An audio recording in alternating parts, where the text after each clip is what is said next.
அந்த நாளில் கற்றுக்கொள்ள பாடங்கள் வசனங்கள் சரித்திரங்கள்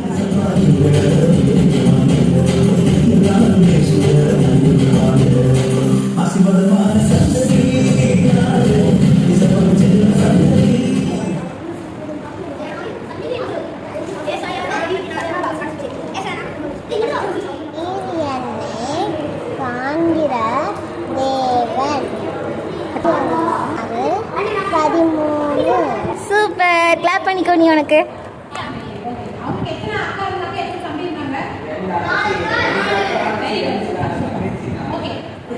அப்பா அம்மா நல்ல ஆவிக்குரியவங்க, அபிஷேகத்துக்கு நிரம்பி ஜெபிக்கிறவங்க கிளாஸ் வருவாங்க.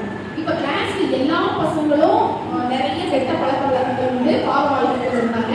அவங்க கூட வாழ்ந்த தரிசனங்களையும் உங்கள் மூவர் சொப்பனங்களையும் காண்பார்கள்.